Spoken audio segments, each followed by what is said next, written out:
सत्संग्रह वरेण्य परिचालक वरेण्य नीतिक देवता श्रद्धेय कर्मी भाई मैंने गुरु भाई माँ छोट छोट पिलाने सुधीजन मंडली समस्त मोर प्रीतिपूर्ण जय गुरु यथायोग्य प्रणाम निवेदन खूब सुंदर भाव भजन कीर्तन आलोचना खूब सुंदर भाव जहाँ आपने शुणुले जे आज जो उद्देश्य सत्संग गंगाधर भाई देती नाकुड़ी से सुस्थ कामना करने आउ थे पंचभूत कंठ पड़ी परम पिता प्रार्थना करे गंगाधर भाई से नातुणी आहरी भाव से सुस्थ शांति आनंदमय उठू एवं परिवार समस्त सुख शांति भरपूर उठू उपस्थित समस्त गुरु भाई माँ छोट छोट पाने सुदीन मंडली समस्त से मंगलमय मंगल विधान करने परम पिता आलोचना जहाँ आपने शुणिले जे दीक्षा नहीं शिक्षा धर आचार्य को परिसार आचरण बौद्ध चरण ज्ञान सागर ना दीक्षाटा गुरुत्व आज बेसी क्षेत्रवासी भाई आरंभ होती दीक्षा ले सब हुए कि दीक्षा सहित शिक्षाटा रही आज बर्तमान जहाँ देखा संसार में जे दीक्षा ने भी अनेक समय देखा जो वीडियो जहाँ प्रकाश करते जे दीक्षा ने भी जो गुड़ा सब रही जाती अनेक समय पंकरे पोती हो रही जाती किसी मास से सहज बाहरती ना सेमती किसी दीक्षा नेला भी से डुबिकी रही जाए पंक भितर डुबिकी रहा भाया रही जाऊँ जो एंजय पाइबापी आनंदटा जे जो जीवन जो आनंद जो जीवन से आनंद जीवन से पाती ना से दुख अनेक समय धरी थाए दुख भीतर देकर गुरु सहित युक्त होगा दरकार चलो मन गुरुपद पंकज बन चलो मन गुरुपद पंकज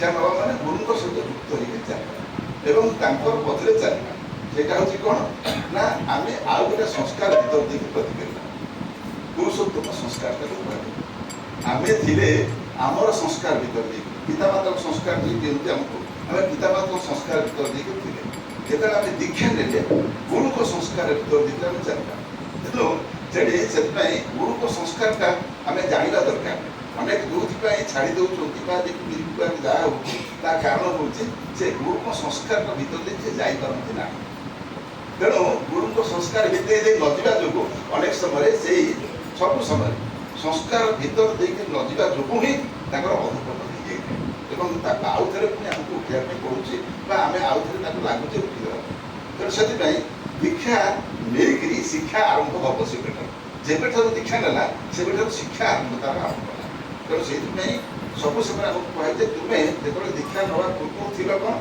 ना सन पाई पार्थ आम समस्ते माँ को जन्म नहीं आउ सन पाई कंच जो गुरु युक्त हेली दीक्षा नेली से मोर पृष्टि ठार आउ थे मुझे जन्म लाभ कर रिबर्न द्विजत्व प्राप्ति कहुए रिबर्न आउ थे जन्म ना द्विजत्व आउ थे मोर जीवन को मु गुरु पुरुषोत्तम संस्कार भीतर देखे चलिए संकल्प ली जेबे दीक्षा नहीं से गुरु को संस्कार कौन ताकि आमको अनेक समय बहुत बार आलोचना कराई समस्त जानते जिते दीक्षा ने आपको से समय कुहाई सब अनेक आपने समस्त जानते दीक्षा नहीं कौन कौन शिक्षा पड़े ना ब्राह्मण मुहूर्त समस्त उठापी पड़े जो गुटाक अनेक आलस्यता हो विभिन्न कारण लोक सहज भाव उठे ना सका अनेक समय लोक शोक सका ये सब आम केवल गुरु भाई को किसी छाड़दे जोटाक आज बोधे कहते जन भाई आम मुकुंद भाई सेनापति जीति आम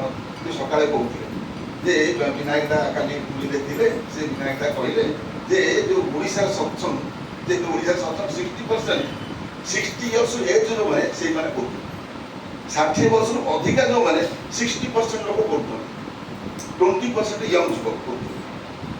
ତେଣୁ ଦୀକ୍ଷା ଯେତେ ଓଡ଼ିଶାରେ ହେଇଛି ତାର 60% 60 ବର୍ଷ ଉର୍ଦ୍ଧ୍ୱ ଲୋକମାନେ କରୁଛନ୍ତି।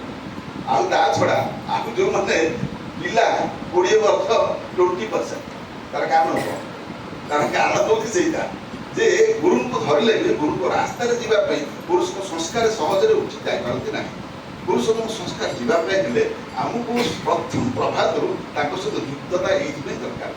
ତା ପିତାମାତାଙ୍କ ସଂସ୍କାର ଆମେ ଯେହେତୁ ପିତାମାତାଙ୍କ ସଂସ୍କାର ଭିତରେ ଯେତେବେଳେ ଆସିଛେ, ପିତାମାତାଙ୍କ ସଂସ୍କାର ତ ଭୁଲି ହେବ ନାହିଁ, କିନ୍ତୁ ପିତାମାତା ସଂସ୍କାର ଭିତରେ ଦେଇକିରି ଆମେ ପୁରୁଷୋତ୍ତମ ସଂସ୍କାରକୁ ଯଦି ନ ଯାଇ ପାରିବା ତାହେଲେ ପିତାମାତା ସଂସ୍କାର ଭିତରେ ଦେଇକିରି ଅନେକ ଗଫଲତି ପଶିଯାଇଥାଏ, ଆମେ ଜାଣିପାରୁନଥାଉ। ତେଣୁ ସେଥିପାଇଁ ପୁରୁଷୋତ୍ତମ ସଂସ୍କାର ଛଡ଼ା ଠାକୁର କହିଲେ ପୁରୁଷୋତ୍ତମ ସଂସ୍କାର ଛଡ଼ା ଆଉ ଯାହା କିଛି ସବୁ ବନ୍ଧନ। ଯେମିତି ବନ୍ଧନ ଆପଣ ସହଜ ଭାବରେ ଦେଖିବେ, ଜଣେ ଯେତେବେଳେ ଆପଣ ପାଞ୍ଜା ପାଇଁ ନେବା ପାଇଁ ଯାଉଛନ୍ତି, ଆଣିବା ପାଇଁ ଯାଉଛନ୍ତି, ଆପଣଙ୍କୁ କହୁଛନ୍ତି ଯେ ଆପଣ ଯାଆନ୍ତୁ ଦାଢ଼ି କ୍ଷୀର ହେଇକିରି ଆସିବେ, ଆପଣ ଯାଆନ୍ତୁ ନୂଆ ଡ୍ରେସ୍ ପିନ୍ଧିକି ଆସିବେ, ଭଲ ଲୁଗାଟା ପିନ୍ଧିକି ଆସିବେ, ଭଲ ପଞ୍ଜାବୀ ପିନ୍ଧିକି ଆସିବେ। ଆପଣଙ୍କର ସେଇଦିନ ଆପଣଙ୍କୁ ଫେରେଇ ଦେବେ, ପାଞ୍ଜାବୀ ଦେବେନି। ତାପରେ ଆପଣ ଯିବେ, ସେଦିନ ଯାହା ହେଇଥିବ ମାନେ ଯେକୌଣସି ଭଲ ଆପଣ ଭାବିବେ ବହୁତ ଭଲ ଦିନ ଆଜି ଗୋଟେ ମୁଁ କେମିତି କ୍ଷୀର ହେବି, କେମିତି କ'ଣ ହେବି, ସେ କଥା ସେ ବୁଝିବେ ନାହିଁ। ପାଞ୍ଜା ଦିଆ ହେବନି, ଯାହା ଆଗ ଦାଢ଼ି କ୍ଷୀର ହେଇକି ଆସିବୁ, ତାପରେ ପାଞ୍ଜା ଯାହା ଆଗ ଡ୍ରେସ୍ ପିନ୍ଧିକି ଆସିବୁ, ଡ୍ରେସ୍ରେ ମାନେ ପ୍ୟାଣ୍ଟ ସାର୍ଟ ପିନ୍ଧିକି ଆସିବୁ, ତୁ ପାଞ୍ଜା ନେଇପାରିବୁ ନାହିଁ। ତୁ ଯାହା ଆଗ ଡ୍ରେସ୍ ପିନ୍ଧି ଲୁଗା ପଞ୍ଜାବୀ ପିନ୍ଧିକି ଆସିବୁ, ତାପରେ ଯାଇକି ପାଞ୍ଜା ଏ କହିବାର କାରଣ କ'ଣ? ଏଇଟା ସଂସ୍କାର। ସେତେବେଳେ ହନୁମାନଙ୍କ ଜୟନ୍ତୀ ହଉ, ରାମଙ୍କ ଜୟନ୍ତୀ ହଉ, କୃଷ୍ଣଙ୍କ ଜୟନ୍ତୀ ହଉ, ତୁମକୁ ଦାଢ଼ି କ୍ଷୀର ପାଇଁ ପଡ଼େ।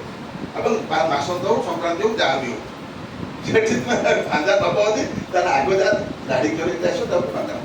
ସେଇଟା ହେଉଛି ପୁରୁଷୋତ୍ତମ ଜିନିଷ। ଆଉ ଯାହା କିଛି ସବୁ ବନ୍ଧନ। ତେଣୁ ପୁରୁଷୋତ୍ତମ ସଂସ୍କାର ଯେତେବେଳେ ଆମେ ଯିବା, ସେତେବେଳେ ସବୁ ବନ୍ଧନକୁ କାଟିକି ଯିବା ପାଇଁ ପଡ଼ିବ। ସବୁ ବନ୍ଧନକୁ କାଟିକି ଆମେ ଯଦି ପୁରୁଷୋତ୍ତମ ସଂସ୍କାର ଭିତରେ ନ ଯାଇପାରିବା, ତାହେଲେ ପୁରୁଷୋତ୍ତମ ସଂସ୍କାରଟା ହେଉଛି ଆମକୁ ସବୁ ସମୟରେ ଅନେକ ଅନେକ ଅନେକ ଜିନିଷ ଆମକୁ ସଂସ୍କୃତ ହେବା ପାଇଁ ପଡ଼ିବ। ତେଣୁ ସେଇଥିପାଇଁ ବ୍ରାହ୍ମ ମୁହୂର୍ତ୍ତରେ ବ୍ରହ୍ମନିଷ୍ଠ ଗୃହସ୍ଥ ବ୍ରହ୍ମ ଜ୍ଞାନ ପାରାୟଣ ଯତ୍ ଯତ୍ ତତ୍ ବ୍ରାହ୍ମଣୀ ସମୟ। ବ୍ରାହ୍ମ ମୁହୂର୍ତ୍ତରେ ଉଠିକିରି ତାଙ୍କ ସହିତ ଯୁକ୍ତତା ହେବା ପାଇଁ ଏଇଥିପାଇଁ କହିଲେ ସୁନ୍ଦର ଏ ବିଶ୍ୱ ସୁନ୍ଦର ଏ ଧରା ସୁନ୍ଦର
ଯାହା ଆମେ ଦେଖୁଛେ ସବୁ ସୁନ୍ଦର, କାରଣ ସେ ହେଉଛନ୍ତି ସୁନ୍ଦର।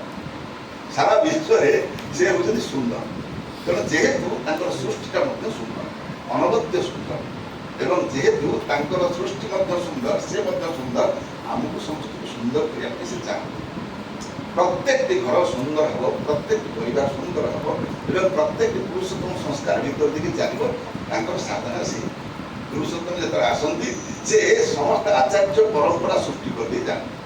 ଏବଂ ସେଇଥିପାଇଁ ସେ ମଧ୍ୟ ତାଙ୍କର ପ୍ରଥମ ପ୍ରଭାତରୁ ଉଠିକି ତାଙ୍କର କାର୍ଯ୍ୟକ୍ରମ ଭିତର ଦେଇକି ଆପଣ ଜାଣିଛନ୍ତି ପର୍ଦା 3:30 3ଟାରୁ 3:30 ଭିତରେ ଉଠିଥିଲେ। ଆଚାର୍ଯ୍ୟ ପରମ୍ପରା ଭିତର ଦେଇକିରି କାହିଁକି ସେ ଆମକୁ ଏତେ କଷ୍ଟ କରନ୍ତି? ମାନେ ଘଣ୍ଟା ଘଣ୍ଟା ଧରି ବର୍ତ୍ତମାନ ଆଚାର୍ଯ୍ୟ ଦେବ ବସୁଛନ୍ତି, ଦେଖୁଛନ୍ତି ଆପଣ ଘଣ୍ଟା ଘଣ୍ଟା ଧରି ବସୁଛନ୍ତି କେବଳ କେତେବେଳେ ଯେତେ ଯାହା ଯାହା ସମସ୍ୟା ଆପଣମାନଙ୍କ ସମସ୍ତେ ତା ଭିତରେ ତାକୁ ଯାହା ଯେତେ ସମସ୍ୟା ପଚାରନ୍ତୁ ତାର ସମାଧାନ ମଧ୍ୟ ସେଇଠି ବସି ଦେଉଛନ୍ତି। ତାର କାରଣ ହେଉଛି ଯେ ଯେତେ କଷ୍ଟ ହେଉଛି ହଉ ପାରୁ କିନ୍ତୁ ସମସ୍ତେ ଯେମିତି ସେଇ ସୁଖ ଶାନ୍ତି ସୁନ୍ଦର ଭିତରେ ଦେଇକରି ତାଙ୍କର ଜୀବନ ଅତିବାହିତ କରନ୍ତି। ତେଣୁ ଶାନ୍ତି ସବୁ ସମୟରେ ସେ ଚାହାନ୍ତି ପ୍ରତ୍ୟେକଟି ଘର ଭିତରେ ଶାନ୍ତ ହୋଇବ ଏବଂ ଶାନ୍ତ ହେବା କିପରି ଭାବରେ ଯେ ତାଙ୍କ ସହିତ ଯୁକ୍ତ ନହେଲେ ତାଙ୍କର ରାସ୍ତାରେ ନ ଗଲେ ତାହେଲେ ଶାନ୍ତି ଆସିବ ନାହିଁ। ଅଶାନ୍ତ ସେ କୁତଃ ସୁଖମ୍। ତେଣୁ ଅଶାନ୍ତ ମନ ଦେଇକରି ଶାନ୍ତି କୋଉଠି ଆସିପାରିବ? ତେଣୁ ସେଥିପାଇଁ ଗୀତାରେ କହିଲେ ମଜ୍ଜିତ୍ ମତଗତ ପ୍ରାଣ ମଜ୍ଜିତ୍ ମତଗତ ପ୍ରାଣ ବୋଧୟନ୍ତ ପରସ୍ପର କଥୟନ୍ତ ମାନ୍ୟତ୍ୟଂ ଦୁଷ୍ୟନ୍ତି ଚ ରମନ୍ତି ଚ ତେଷାଂ ସତତ ଯୁକ୍ତାନାଂ ଭଜତାଂ ପ୍ରୀତି ପୂର୍ବକଂ ଦଦାତୁ ବୁଦ୍ଧି ଯୋଗଂ ତଂ ଜେନ ମଜ୍ଜିତ୍ ମତ ତାଙ୍କ ସହିତ ସବୁ ସମୟ ଯେମିତି ହନୁମାନ ସବୁ ସମୟରେ ରାମଙ୍କ ସହିତ ଯୁକ୍ତ ହୋଇଥିଲେ, ଯେମିତି ଆଚାର୍ଯ୍ୟ କହୁଛନ୍ତି ଅବିନ୍ଦା କହୁଛନ୍ତି ସବୁ ସମୟ ଗୁରୁମୟ ହେଇକି ରୁହ। ଗୁରୁ ଗୁରୁ ସବୁ ସମୟ ଯଦି ତୁମେ ଗୁରୁ 24 ଘଣ୍ଟା ଗୁରୁମୟ ହେଇକି ରୁହ ତାହେଲେ ତୁମେ ଦେଖିବ ତୁମ ଅଜ୍ଞାତ ସ୍ଥାନରେ ତୁମେ ଆସ୍ତେ ଆସ୍ତେ ପରିବର୍ତ୍ତନ ହେଇଯିବ। ତୁମ ଅଜ୍ଞାତ ସ୍ଥାନରେ ତୁମେ ପରିବର୍ତ୍ତନ ହେଇଯିବ। ତେଣୁ ଗୁରୁମୟ ହେଇକି ରହିବା ପାଇଁ ସେ ସବୁବେଳେ ଚାହାନ୍ତି ଏବଂ ସେ ଚାହାନ୍ତି ସେ ଯେହେତୁ ସେଇ ସାରା ସଂସାରକୁ ସୁନ୍ଦର କରିବା ପାଇଁ ସେ ସବୁ ସମୟରେ ଅସୀମ ଯେତେବେଳେ ସସୀମ ହୋଇ ସୀମାରେ ନିୟନ୍ତି ସ୍ଥାନ ବୃତ୍ତି ଭେଦି ତାଣେ ହେଲେ ତୁଇ ଦେଖିବରେ ଭଗବାନ। ଆମର ବୃତ୍ତି ଭିତରେ ଆମେ ସବୁବେଳେ ବୁଲିକି ପଡ଼ୁଛୁ, ତେଣୁ ଆମେ ତାଙ୍କୁ ଜାଣିପାରୁନା ବୁଝିପାରୁନା। ବୃତ୍ତି କ'ଣ? ଆମେ ସବୁ ସମୟରେ ଆମେ ଯାହା ସଂସ୍କାର ପୁରୁଷୋତ୍ତମ ସଂସ୍କାର ଭିତରେ ଦେଇକି ଆମେ ଯାଇପାରୁନେ, ତେଣୁ ଆମ ବୃତ୍ତି ଭିତରେ ଦେଇକି ରହିଯାଉଛି। ତେଣୁ ବୃତ୍ତିକୁ ଭେଦ କରିକି ଯଦି ଆମେ ଯାଇପାରିବା ତାହେଲେ ତାଙ୍କୁ ଜାଣିପାରିବା ଯେ ସିଏ ହେଉଛନ୍ତି ଠାକୁର ନିଜେ ଯେ ସବୁ କରନ୍ତି। ଏ କଥା ଯାହା ଆପଣମାନେ କ୍ଷେତ୍ରବାସୀ ଭାଇ କହିଲେ, ଆମର ରଜ ଭାଇ ମଧ୍ୟ କହିଲେ, ଆପଣମାନେ ଶୁଣୁଥିଲେ, ସେ କ'ଣ ନ କରିଦେଇପାରନ୍ତି। ତୁମେ ଏ ପୃଥିବୀରେ ଏମିତି କିଛି ନାହିଁ ଯାହା ସେ ନ କରିପାରନ୍ତି। ତେଣୁ ସେ ସବୁ ହିଁ କରିପାରନ୍ତି ଏବଂ ଆପଣଙ୍କର ଯାହାର ଯାହା ସମସ୍ୟା ସମାଧାନ ସବୁ କରିଦେଇପାରନ୍ତି। ସବୁ ସମସ୍ୟାର ସମାଧାନ ଜାଣିଥା ଇଷ୍ଟ ପ୍ରଭୁ। ସବୁ ସମସ୍ୟା ଯାହାର ଯାହା ସମସ୍ୟା ଅଛି, ଏପରି କିଛି ସମସ୍ୟା ନାହିଁ ତାର ସମାଧାନ ସେ କରିପାରନ୍ତି ନାହିଁ। କିନ୍ତୁ ଆମେ ତାଙ୍କ ସହିତ କେତେ ଟ୍ୟୁନିଂ ଯୁକ୍ତ ହେଇକି ରହିଛେ, ଆମେ ଯଦି ତାଙ୍କ ସହିତ ଟ୍ୟୁନିଂ ନ ହେଇପାରିବା ତାହେଲେ ସେ ଯେତେ ଯାହା ଯାହା ଅନେକ ଆପଣଙ୍କ ପାଖରେ ଯେମିତି ଆପଣ ଜାଣିଛନ୍ତି ସମସ୍ତେ ଯେ ଶିବ ପାର୍ବତୀ ଯାଉଥିଲେ ରାସ୍ତାରେ, ଜଣେ ଯାଉଥିଲା, ଆପଣମାନେ ଏ କଥା ବହୁ ବାର ଆଲୋଚନା ହେଇଛି। ତେଣୁ ତାକୁ ଯେ ପାର୍ବତୀ ଅତି ଇଏ ହେଇକି ସେ ଭକ୍ତ ତାକୁ ଗୋଟେ କିଛି ଦିଅନ୍ତୁ ନା ସୁନା କଳସ ରଖିଦେଲା। ସେ ସବୁ ସେଇ ଯେତେବେଳେ ଗଲା ସେଇ ସମୟରେ ଆଖି ବୁଝିକିରି ଚାଲିଲା।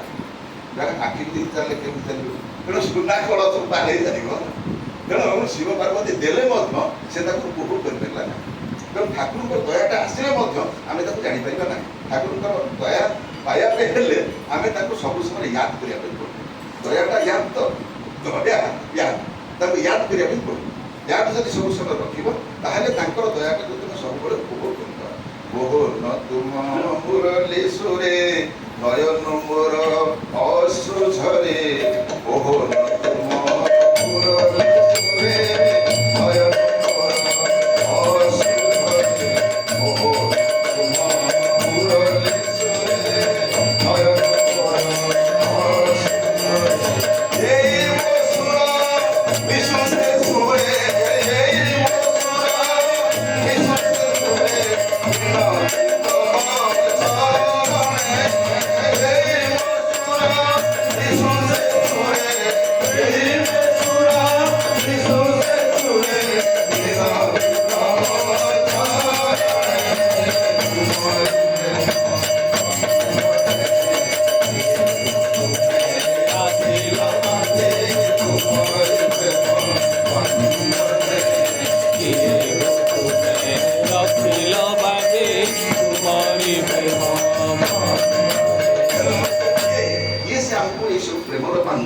ବାନ୍ଧିକି ରଖିଛନ୍ତି। ସେ ସାରା ସଂସାରକୁ ପ୍ରେମ ଡୋରରେ ବାନ୍ଧିକି ରଖିଛନ୍ତି। ଲଭ୍ ଇମ୍ପାର୍ଟସ୍ ଆବିଲିଟି, ଭାলোবাসার টান কর্মে আনে সফলতা, জীবনের উত্থান। ଭଲ ପାଇବାର টানটা ଆପଣମାନେ ଭଲ ପାଇବା ଯୋଗୁଁ ସବୁ ହିଁ ଆପଣ ଅନେକ ଘଟଣା ତାହା ତା ଭିତରେ ସମାଧାନ ହେଇଯାଇଥାଏ। କାରଣ ଆମେ ଯଦି ତାଙ୍କୁ ଭଲ ପାଇବା, ଏ ବିଶ୍ୱର ନିୟନ୍ତା ଯଦି ତାଙ୍କୁ ଭଲ ପାଇବା ତାହେଲେ ଏ ସଂସାରରେ ଏମିତି କିଛି ନାହିଁ ତାଙ୍କୁ ଭଲ ପାଇଲେ ତାର ସମାଧାନ। ତେଣୁ ତାଙ୍କୁ ଭଲ ପାଇବା, ତାଙ୍କରି ରାସ୍ତାରେ ଯିବା, ଆମେ ଦେଖିବା ସବୁ ସମୟରେ ତାଙ୍କର ଦୟାଟା ଆମ ପାଖରେ ସବୁବେଳେ ରହିଛି ହିଁ ରହିଛି। ତେଣୁ ଆସନ୍ତୁ ତା କହିବା ପାଇଁ ଯିବେ ନାହିଁ, ଠାକୁରଙ୍କର ଆଉ ଥରେ ପ୍ରାର୍ଥନା କରିବି। ଗଙ୍ଗାଧର ଭାଇ ଠାକୁରଙ୍କ ଟ୍ୟୁନିଂ ହେଇକି ଯୁକ୍ତ ହେଇକି ରହିଛନ୍ତି। ମା ମଧ୍ୟ ତାଙ୍କର ଗଙ୍ଗାଧର ମେହେରଙ୍କ ମା ବିଶେଷ ଭାବରେ ଠାକୁର ସହିତ ଆଜି ପିଲା ଗଣିତରୁ ସମ୍ପୃକ୍ତ। ତେଣୁ ତାଙ୍କୁ ଇଏ ତାଙ୍କ ଘରେ ସତ୍ସଙ୍ଗ ହେଉଛି ମାନେ ଠାକୁରଙ୍କର ବ୍ଲେସିଂଟା ରହିଛି। କେବଳ ତାଙ୍କୁ ବୁଝିବା ପାଇଁ ଜାଣିବା ପାଇଁ ହେଲେ ସେ ଅନେକ ହଜାର ହଜାର ଲୋକଙ୍କୁ ସେ ତାଙ୍କୁ ଈଶ୍ୱରଙ୍କ ରାସ୍ତାରେ ନେଇ ଚାଲିଛନ୍ତି। ତେଣୁ ତାଙ୍କୁ ଅନେକ ଦୀକ୍ଷା ଗଙ୍ଗାଧର ଭାଇ କରିଛନ୍ତି, କହିଛନ୍ତି ମଧ୍ୟ ଦୀକ୍ଷା, ଏବଂ ଅନେକ ଲୋକଙ୍କୁ ଠାକୁରଙ୍କ ରାସ୍ତାରେ ନେଇ ଚାଲିଛନ୍ତି। ତେଣୁ ତାଙ୍କ ଘର ସେଇ ସୁନ୍ଦର ଆନନ୍ଦ ହେଉଠୁ, ଠାକୁର କେମିତି ଚାହୁଁଛନ୍ତି ସେଇ ଶାନ୍ତିମୟ ହେଉଠୁ, ଏବଂ ଶାନ୍ତି ଭିତରେ ଦେଇକି ତାଙ୍କର ସମସ୍ତ ପିଲାଟିକୁ ଝିଅଟି ତାର ଜୀବନ କିପରି ଭାବରେ ଇଷ୍ଟମୟ ଆନନ୍ଦମୟ ହେଉଠୁ। ଆପଣମାନଙ୍କୁ ସମସ୍ତଙ୍କ ସେ ମଙ୍ଗଳମୟ ମଙ୍ଗଳ ବିଧାନ କରନ୍ତୁ। ଏହା ହିଁ ପ୍ରଭୁ ତାଙ୍କର